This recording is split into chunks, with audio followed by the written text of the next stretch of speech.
우리 사도행전 37번째 시간입니다. 위로와 격려라는 말씀인데요. 우선 이 말씀에 배경이 있는 우리 1절 함께 같이 읽도록 하겠습니다. 같이 읽겠습니다. 시작. 수요가 아침에 바울은 제자들을 불러 버나바에 작별하고 떠나 마게도냐로 가니라. 아멘. 여기 보면 수요가 그쳤다라고 말하고 있죠. 수요는 지난 시간에 말씀드렸던 그 데메드리오가 주동이 되어서 일으켰던 소동입니다. 지난 시간에 했던 말씀 여러분 기억하세요? 소동의 한복판에서 일하시는 하나님을 잠잠히 기다려야 된다라고 제가 이렇게 메시지를 나누었습니다. 그 소동을 말합니다. 데메드리오가 주동이 되어서 자기들의 상권을, 자기들의 어떤 경제권을 보장하라는 그런 소동을 일으켰죠. 그 소동이 어떻게 했어요? 아무렇지 않게 그냥 흐지부지 없어졌다고 말씀드렸죠. 그런 소요가 멈추고 나서, 그리고 나서 바울이 지금 에베소에서의 총 사역기간 3년이었거든요. 3년의 사역기간을 정리하면서 그가 말씀을 가르쳤던 제자들과 함께 만나서 지금 어떤 장면이냐면 헤어지는 장면입니다. 여러분 3년 동안 매일마다 바울이 그 쉬는 시간에 나가서 말씀을 가르쳤잖아요. 그래서 얼마나 그들에게 많은 감동을 줬고 많은 은혜를 줬고 그들이 서로 긴밀하게 이어졌을까요? 그 3년 동안 있었던 모든 것들을 정리하는 시간이에요. 특별히 제가 이 말씀을 보다가 눈에 들어왔던 구절이 이겁니다. 20장 1절에 보면 바울은 제자들을 불러 권한 후에 작별하고가 권하다라는 겁니다. NIV 성경으로 보면 encouraging이라고 적혀 있습니다. 무슨 뜻이죠? 용기를 주다, 힘을 주다, 복돋아 주다, 격려하다 이런 겁니다. 여러분 헤어질 때 어떻게 헤어지는 겁니까? 용기를 주면 헤어지는 거예요. 저주하면서 헤어지는 거 아니에요. 그 다음에 어떤 이렇게 슬프게 헤어지는 거 아닙니다. 헤어질 때는 어떻게 헤어지는 거예요? 격려하고 힘주고 위로해주고 힘을 복돋아 주면서 어깨를 툭툭 쳐주면서 헤어지는 바울의 모습입니다. 왜 그럴까요? 하나님 안에 소망이 있었기 때문입니다. 지금 헤어지는 게 영원한 헤어짐이 아니라는 것을 바울은 알고 있었기 때문입니다. 용기를 주면서 격려하면서 힘을 북돋아 주면서 3년 동안 그가 사역했던 제자들과 함께 지금 이제 인사를 하고 있는 장면. 바울이 3년 동안 함께 인사를 하며 위로하며 그 에베소를 떠나게 됩니다. 우리 2절 말씀 같이 한번 읽도록 할까요? 시작.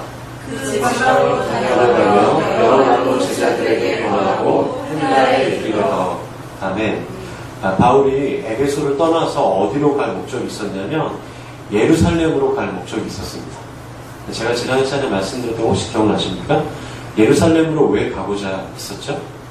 예루살렘 교회, 그러니까 그 당시에 센터 중심 교회가 어려움을 당하는 성도들이 있어서 가뭄으로 인해서 고통을 받았거든요. 그래서 바울이 세웠던 이방 교회들이 어떻게 해요? 우리가 돕자. 우리를 파송해 주었던 그 교회를 우리가 돕자 해서 구제원금을 모아요. 작은 교회. 네, 그렇게 아주 큰 교회 아닌데 그런 교회들이 지교회 센터 교회였던 이 예루살렘 교회를 돕고자 헌금을 합니다. 네, 바울이 그 헌금 구제원금을 가지고 예루살렘으로 가기를 원했어요. 예루살렘으로 가기를 원했는데 특별히 그가 2절에 보면 그 지방으로 다녀가면서 했던 일이 또 있었습니다. 그 지방은 뭐냐면 마게도니아 지방을 말합니다. 마게도니아 지방. 예루살렘으로 가는 중간 지방이거든요. 그 마게도니아 지방을 가면서 바울이 그냥 막 갔어요. 아니 오늘 말씀을 보면 뭐라고 나와 있냐면 마게도니아 지방을 통해서 예루살렘까지 가면서 여러 말로 그러니까 바울이 말로 그 지방에 자신이 복음을 전했던 제자들 있잖아요. 그 제자들에게 어떻게 했어요? 권했다라. 여기서 권했다라는 말도 뭐예요? 아까 1절에 나왔던 똑같은 encouraging이라는 겁니다. 위로하고 격려하고 힘을 주고 용기를 북돋아줬다. 바울이 예루살렘까지 가는 그 여정도 너무 힘들었을 거예요. 바울의 삶 속에 있었던 건 뭐예요? 위로해야지. 격려해야지. 다시 내가 힘을 줘야지. 하나님 믿는 성도들을 보면서 막 질책하고 막 똑바로 해! 막 이렇게 감독자의 어떤 갑의 권위로서 그렇게 막 지시한 게 아니에요. 어떻게 했어요? 위로해주고, 격려해주고, 어깨 두드려주면서 용기 내. 잘할 수 있어. 다시 한 번 더 한번 해봐. 라고 힘을 주는 거예요. 바울이 이 일을 계속했다라는 거예요. 성경을 보시면 아시겠지만요. 성경에서 바울이 했던 일이 말씀을 가르치고 복음을 전하고 또 한쪽은 뭐였는지 아세요? 위로하고 격려하는 일이었어요. 말씀을 가르치고 위로하고 격려. 또 위로하고 격려하고 말씀을 가르치고. 이 삶이 바울의 삶이었습니다. 이것이 얼마나 중요한지를 바울은 알았어요. 이렇게 말씀을 가르치고 뚝 이렇게 끊어진 게 아니고 그냥 설교만 뚝 하고 얘들 안 살아. 이렇게 하는 것이 아니라 말씀을 가르치고 그들에게 가서 그들을 위로해준다. 아마 밥을 같이 먹겠죠. 위로할 때 같이 밥 먹잖아요. 이야기할 때. 힘을 줄 때 선물을 줄 거 아니에요. 기도해 줬을 거 아니에요. 그런 이 삶의 태도가 바울에게 있었다는 거죠. 말씀 가르치고 위로하고 격려. 그런 위로하고 용기 주는 일이 바로 바울의 사역이었습니다. 여러분, 크리스천은 어떤 사람일까요? 위로하고 격려하는 사람입니다. 그 위로와 격려를 하려면 내가 먼저 하나님 앞에 위로와 격려를 경험해봐야죠. 예배 가운데 하나님의 위로와 격려를 여러분 요즘 느껴본 적 있으십니까? 여러분 찬양 가운데 아까 전에 찬양했잖아요. 주는 토기장. 그분이 정말 우리의 토기장으로 우리를 위로하시고 격려하신다는 그 하나님과의 만남, 그분의 임재가 여러분 삶 가운데 정말 예배 가운데 있으십니다. 그 임재와 그 하나님의 격려와 위로가 있어야 우리가 삶 속에서 어떻게 해요? 똑같은 크리스천들을 위로하고 격려하게 됩니다. 크리스천은 그런 사람들이에요. 하나님이 내게 주신 위로와 격려로 다른 사람들을 위로하고 격려하는 거죠. 이게 쉽지가 않아요. 왜 그럴까요? 우리가 하나님의 위로를 못 느끼잖아요. 우리가 하나님의 격려를 못 느끼면 우리도 그렇게 사람들을 위로할 수가 없어요. 진심으로. 그래서 나리선 크리스천이 되는 거죠. 그래서 시시잘못만 따지는 크리스천이 되는 거죠. 그래서 옳고 그름만 따지는 크리스천이 되는 거죠. 옳고 그름만 중요한 것이 아니에요. 정말 중요한 것은 무엇이냐면 정말 하나님의 마음으로 우리가 서로 위로하고 격려하는 것이 그 사람을 세워나간다는 것입니다. 저도 하나님 앞에서 이 말씀을 대할 때 되게 부끄러운 점이 많았어요. 제가 여러분들을 대할 때 혹은 제가 주변에 많은 사람들을 대할 때 내가 하나님 앞에 위로와 격려를 많이 못했구나라는 것을 하나님이 제게 너무나 선명하게 보여주시는 거죠. 여러분들 어떠세요? 사람들에게 옳고 그름으로만 나가세요? 공의로만 나가세요? 아니면 정말 하나님의 연적해 주신 위로와 격려로 여러분 그 사람들에게 나가십니까? 제가 이 시간 소망하는 건 우리가 하나님과 사람 앞에 위로와 격려의 사람이 되기를 소망하고 축복합니다. 예수님도 그런 분이셨죠. 예수님도 그렇게 우리를 위로하시고 격려하시는 분이셨습니다.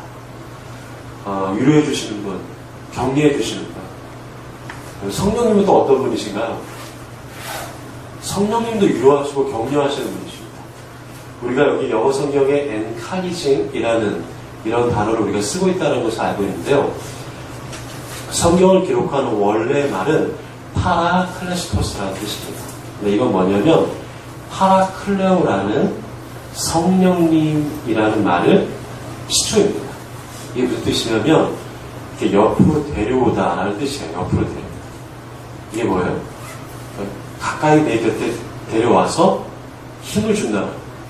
우리가 친구 가까이 옆에 앉히잖아요. 나에게 소중한 사람 내 옆에 앉히잖아요. 성령님 어떤 분이시다? 우리 곁에 오시고 그분 곁에 우리를 앉게 하시는 분이시다. 위로는 무엇입니까? 가까이 오게 하는 거예요. 그 사람들을 내 곁에 가까이 오게 해서 힘을 주고 북돋아주는 것이 위로입니다. 예수님이 그러셨고 성령님이 그러셨습니다. 사도 바울은 그런 위로와 격려를 하고 있죠. 사실 생각해보면 우리의 기억 속에 정말 시간이 많이 지나도 기억나는 사람이 어떤 사람이냐면 나를 위로해주고 격려해주었던 사람입니다. 내가 잘 못했는데, 때론 내가 실수했는데, 그때는 몰랐어요. 근데 나중에 보니까, 그때 그 사람이 나를 보고, 참아주고, 위로해주고, 격려해주었다. 그 사람이 기억이 나요. 평생 동안. 시간이 가도 기억이 납니다. 예전에 제가 안산에서 젊은교회 사역을 할 때, 같이 섬겼던 교회에 목사님 중에 강대원 목사님이라고 계셨습니다. 지금 이제 수지선한 목자교회를 아마 다녀가고 계시는 걸 알고 있는데요. 다른 거는 기억 잘 안 나요. 그분이 했던 말씀 잘 기억 안 나는데 유별나게 제가 기억나는 장면이 뭐냐면 그때 제가 주일날 사역을 마치고 집을 못 올라가고 월요일날 아침에 서울예술대학교 캠퍼스 사역이 있어서 그날 거기서 잤어요. 그러니까 얼마나 마음이 좀 그래요. 너무 피곤한데 집에는 가고 싶고 다른 사역자들은 다 집에 이제 주일날 사역 마치면 한 5시쯤 되면 집으로 올라가잖아요. 다. 근데 저는 이제 서울예술대 친구들 때문에 못 올라가고 거기서 이제 하룻밤 자는 거예요. 어디냐면 목사님하고 저하고 있었던 조그만 사무실이 있었어요. 조금 방인데 목사님 책상 있고 내 책상 있고 중간에 사람 한 명 정도 지나갈 만한 통로 무지하게 좁았어요. 근데 거기서 자는 겁니다. 근데 그날따라 굉장히 피곤했나 봐요. 5시에 마치고 제 기억에 바로 거기에 이불을 쫙 펴고 누웠습니다. 근데 한 시간쯤 됐을까? 제가 이제 얼핏 잠이 들었다 잠깐 깼는데 그 목사님이, 강대원 목사님이 아주 까치발을 하고 그러니까 그 좁은 통로에 제가 이 덩치큰 제가 누워있으니까 얼마나 지나가기 어렵겠어요. 근데 깨지 않도록 까치발을 하고 이렇게 아주 조심조심 이렇게 해서 이제 목사님 책상에 어떤 거를 끄집어내는 그걸 제가 봤어요. 그래서 제가 너무 졸린 가운데 목사님 이렇게 일어나려고 하는데 목사님이 아니라고 자 이렇게 하면서 끝까지 그 문을 닫고 나가는 그 뒷모습까지 까치발을 들고 이렇게 나와서 문도 꽝 닫는 게 아니라 문도 아주 그냥 소리가 날랑말랑할 정도로 닫고 가시는 모습을 제가 잠결에 계속 봤어요. 근데 제가 그게 기억에 계속 남는 겁니다. 그냥 제가 그 목사님이었으면 뭐야 이거 벌써 자 이러면서 그냥 이렇게 깨울 수도 있고 아니면 깨진 않더라도 그냥 뭐 굳이 까치발까지 할 필요는 없잖아요. 자기 사무실인데 문도 이렇게 그냥 닫을 수 있잖아요. 그런데 그냥 그 전도사 깨우지 않으려고 사역하다 피곤한 사람 깨우지 않기 위해서 까치발로 왔다 까치발로 가는 그 뒷모습, 나를 위로해주고 나를 이해해주고 배려해주고 격려해주는 그 모습이 계속 기억에 남더라고요. 여러분들은 어떤 분들이 기억에 남으세요? 여러분들을 까치발로 위로해주시고 격려해주시는 분들이 계십니까? 바로 하나님은 크리스천이 어떤 사람인가? 바로 그런 위로와 격려의 사람임을 오늘 사도행전에서 말씀하고 있어요. 저는 다시 한 번 더 우리의 삶이 하나님의 위로와 격려의 사람이 되기를 소망하고 축복합니다. 우리 3절부터 4절까지 같이 함께 읽도록 하겠습니다. 시작. 거기 석 달 동안 있다가 배 타고 수리하러 가고자 할 때 유대인들이 자기를 해하려고 공방으로 마게도냐를 거쳐 돌아가기로 작정하니 아시아까지 함께 가는 자는 베레 사람 누구의 아들 소바도와 데살로니가 사람 아리스타고와 세군도와 더벳 사람 가이오와 및 디모데와 아시아 사람 두기고와 드로이모라. 아멘. 특별히 구체적으로 하나님께서 바울을 위로하기 원하시는데요. 위로하시는 방법은 무엇이냐면 친구들을 보내는 것입니다. 하나님께서 사람을 위로하는 구체적인 방법은 무엇인가? 바로 우리들을 섬겨주고 우리를 위로하고 격려해주는 누구를 보내신다는 거예요? 친구들을 보내신다. 오늘 성경에서 보면 바울이 6명의 친구들이 있다는 걸 알 수 있어요. 그 6명의 친구들을 먼저 가야 할 곳으로 보냅니다. 그들은 누구였냐면 소바더, 또 아리스타고, 가이오, 디모데, 두기고, 드로비모였습니다. 이 사람들은 사실은 바울의 친구였지만 그때 당시에 각 교회의 대표자였어요. 한번 살펴볼까요? 아리스타고, 소바더. 특별히 소바더는 베레아 사람들이 있었던 베레아 교회의 대표입니다. 이것이 성경을 읽고 아, 이것이 정말 그런가? 하고 묵상했던 사람들 있지 않습니까? 그 베레아교회의 대표자였어요. 그 다음에 아리스타고와 가이오, 여러분 지난 시간에 들으셨죠? 그 소동이 있었을 때 바울 대신에 누가 잡혀갔어요? 이 아리스타고와 가이오가 데메드리오 소동에서 잡혀가서 24,000명 모이는 노천극장에서 지금 심각한 위험 가운데 빠져 있었던 사람입니다. 그 어려움을 대신했던 사람, 바로 바울의 친구들이었죠. 이들도 각각 데살로니카와 더베교회의 대표자였어요. 그러니까 단임 사역자였던 거죠. 그리고 두기고는 에베소 교회의 대표자였습니다. 그 다음에 드로비모라는 사람이 있었고요. 여러분 잘 아는 디모데라는 사람이 있었습니다. 이들도 각각 아시아의 대표였습니다. 아시아 교회. 이들이 예루살렘 교회의 가난한 성도들을 섬기고자 먼저 바울과 함께 가지 않고 바울이 먼저 그들을 보내요. 먼저 가서 준비하고 있어라. 그래서 이 친구들이 바울까지 포함해서 7명이 나중에 함께 만나서 예루살렘으로 걸어갑니다. 육로를 통해서. 여러분 친구들과 함께 가는 길 여러분 어떠세요? 굉장히 멀어도 때로는 더워도 때로는 힘들어도 그 길 갈만한 길입니다. 친구들끼리 가는데 엄숙하게 갈까요? 아니에요. 막 장난치면서 막 얘기하면서 막 웃어가면서 그 길에 앉아서 같이 밥 먹어가면서 이러쿵저러쿵 하면서 그 중에 가장 재밌는 사람도 있었을 거예요. 그 중에 뭐 썰렁한 사람도 있었을 거고 같이 가면서 친구들끼리 같이 가면서 그 복음을 전하는 길, 예루살렘 교회를 돕는 길을 같이 걸어가고 있는 것입니다. 바울이 혼자 가면 그 길 못 갈 거예요. 그러나 하나님께서 바울을 구체적으로 어떻게 이루어하셨나고요? 그 친구들과 함께 걸어가는 거였어요. 그 친구들이 바로 저와 여러분들입니다. 우리가 하나님 안에 같이 그 길을 걸어가는 거예요. 혼자 그 길을 걸어가기 너무 어렵습니다. 재미도 없어요. 심심해요. 그러나 우리 가운데 같이 그분의 길을 걸어갈 때 하나님께서 우리를 위로하시고 격려하시는 것을 우리가 경험하게 되는 것입니다. 친구, 어떤 사람일까요? 서로에게 솔직해지는 사람입니다. 친구, 있는 그대로 나아가는 거예요. 거기서 바울이 이렇게 있는 척 이렇게 하지 않았을 거예요. 거기서 망가졌을 수도 있어요. 그 길을 걸어가면서 함께 웃었던 그들의 모습, 그런 친구를 하나님이 바울에게 붙여주셨던 것입니다. 우리 5절부터 6절까지 그 친구들과 함께 걸어가는 모습이 기록되어 있는데요. 여러분들이 한번 읽어주시면 감사하겠습니다. 시작. 그들은 먼저 가서 드로아에서 우리를 기다리더라.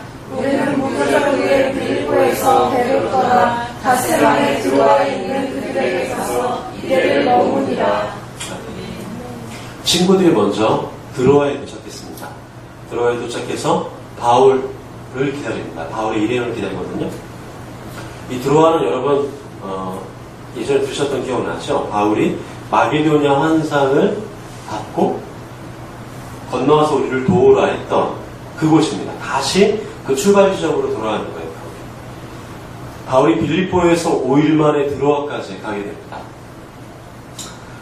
드로아는 바울의 출발 지점인데요. 그 지점에 가서 아주 중대한 사건이 그 출발 지점이었던 드로아에서 일어나게 됩니다. 우리 7절부터 9절까지 함께 같이 읽도록 하겠습니다. 시작. 그 주간 첫날에 우리가 떠올 때에 바울이 이튿날 떠나고자 하여 그들에게 강론하시되 나를 밤중까지 계속하며 우리가 모인 이달 아래 그들을 많이 폈는데 유두고라 하는 청년이 촬영을 만나 깊이 졸더니 바울이 강론하기를 거부하여 졸음을 이기지 못하여 30에서 떨어지며 일으켜보니 죽었느니라. 아멘. 7절에 그 주간의 첫날이라는 것이 무엇이냐면 바로 오늘 우리가 예배하는 이 주일을 의미합니다. 그러니까 안식 후 첫날을 기념해서 초대교회 성도들은 예배를 했거든요. 왜냐하면 주님의 부활하심을 기다려서 주님의 부활하심이 우리의 부활이다 라고 해서 안식 후 첫날 부활하신 주님을 기념해서 초대교회 성도들이 함께 그날에 모여서 그냥 떡을 떼고 성찬을 하고 애찬을 하고 함께 말씀을 나누고 예배했습니다. 바로 오늘을 의미하는 거거든요. 오늘 우리가 그렇게 예배하는 그날 그들이 함께 모여서 성찬을 하고 예배를 드립니다. 그 중에 한 가지 정말 큰 사건이 발생합니다. 뭐냐면 유두고라는 청년이 있었어요. 한 20살 남짓 됐겠죠. 부모를 따라왔든 자기가 의지를 들어왔든 그 청년이 예배 중에 설교를 듣는데 졸더라는 겁니다. 네. 존 유에게서는 정확하게 몰라요. 많은 성경학자들이 아마 하루 온종일, 지금 시간이 밤이거든요.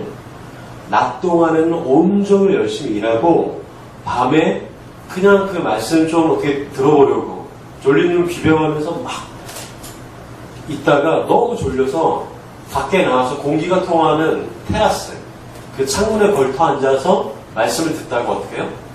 그러면 너무 졸려서 떨어져 버리고 말씀 듣다가 졸아서 여러분 졸다가 여러분 어디 이렇게 떨어질 수 있어요.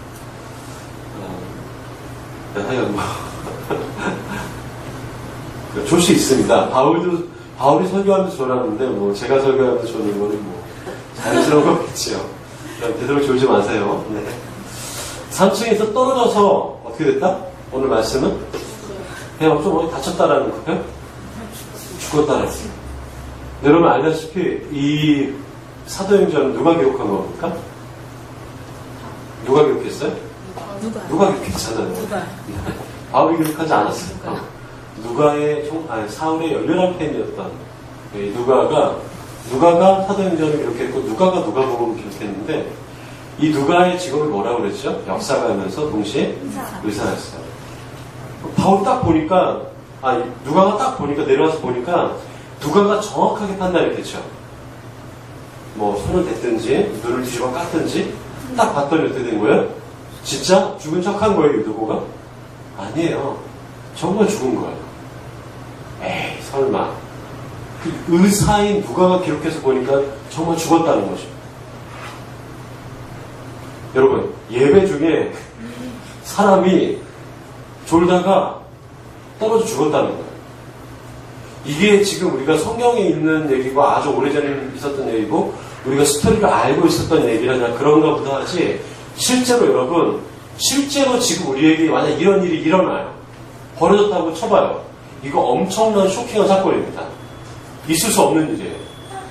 제가 예배를 드리는데 여러분 그 모임에서 누가 졸다가 앞에 있는 나무 의자에다 머리를 박았어요.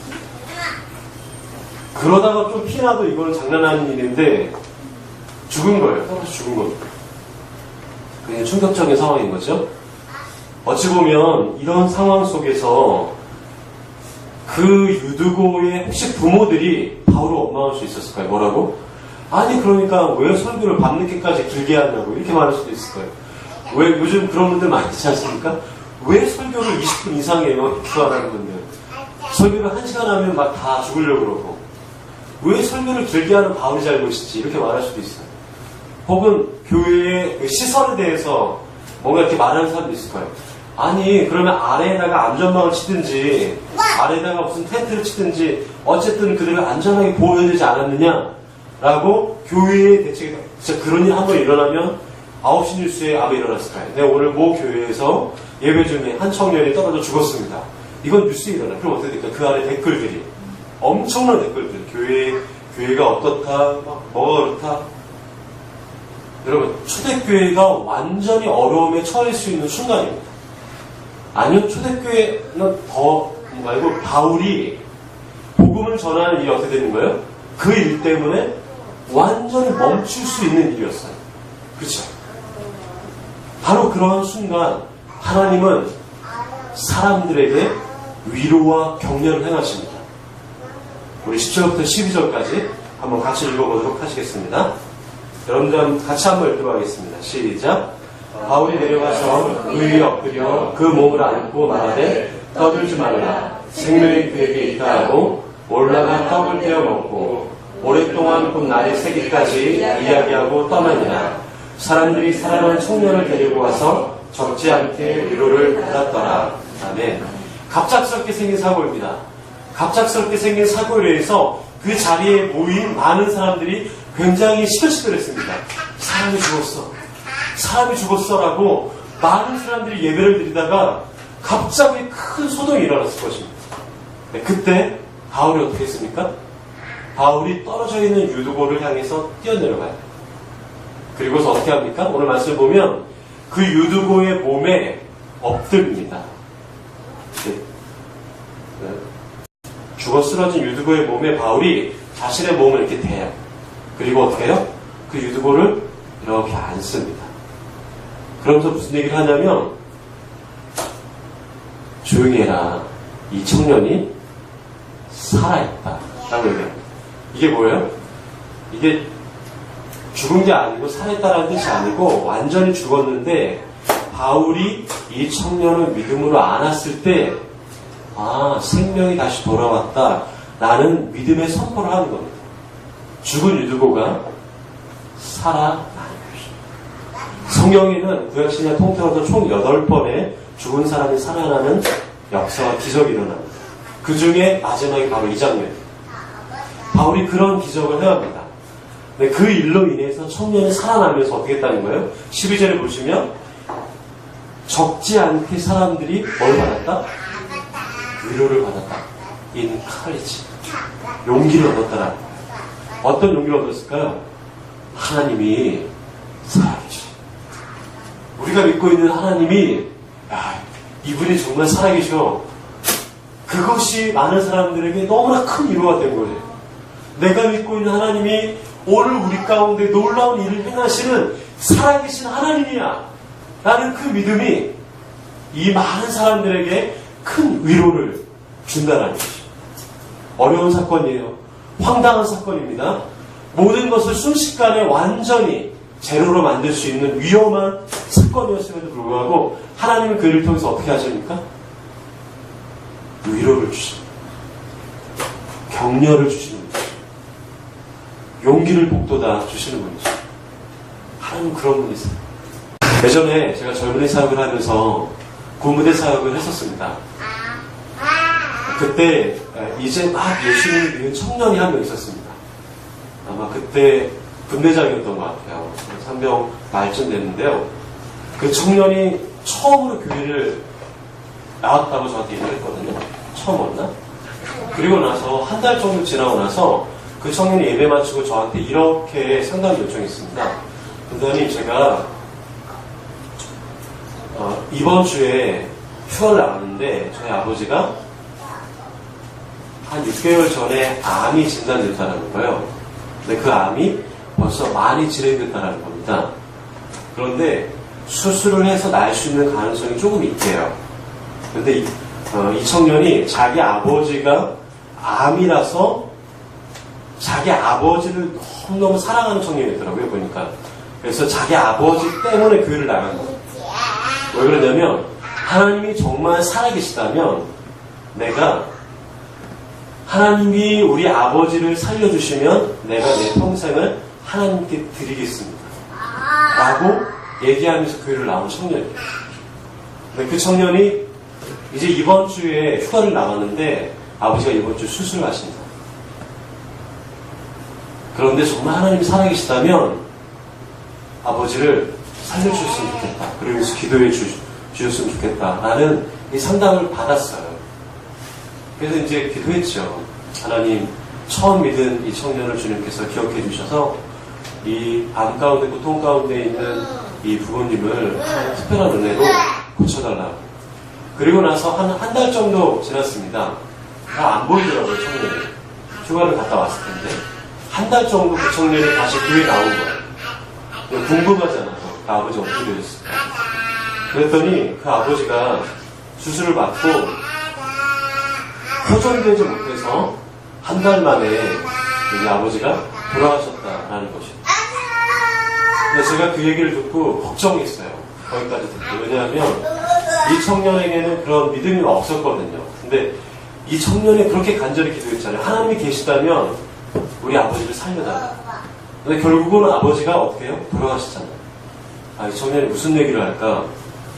근데 이어서 나오는 이 그린 청년의 말이 굉장히 놀라웠습니다. 뭐였냐면, 비록 아버지는 돌아가셨지만, 제가 한 달 동안 아버지를 간호하고 휴가를 계속해서 이렇게 나가면서 아버지를 옆에서 계속 간호하고 돌보면서 비록 아버지는 돌아가셨지만 하나님이 살아계시다는 것은 제가 알겠습니다. 이런 얘기를 하는 거예요. 제가 너무 큰 감동을 받았습니다. 하나님이 그렇게 그 청년에게 믿음을 주실 거라는 생각은 전혀 하지 못했어요. 고쳐주시든지 그렇게 해서 믿음을 주셨으면 좋겠다는 우리의 바람이었는데 하나님은 나름대로 그 청년을 그 한 달 동안 만지셨던 거예요. 그래서 믿음으로 그 한 달의 기간 동안에 아버지를 간호하면서 살아계신 하나님의 위로와 격려를 받게 되더라고요. 여러분, 하나님은 어떤 분이십니까?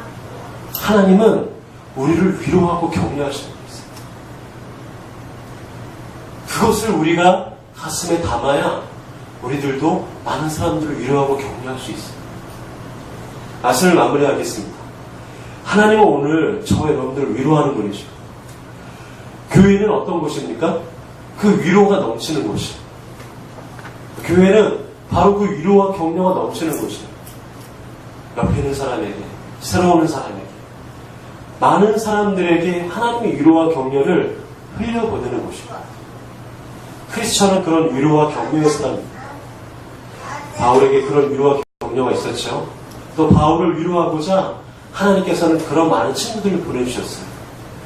원하기는 저와 여러분들에게 하나님께서 그런 위로와 격려의 일들을 행하시기를 원하고 소망합니다.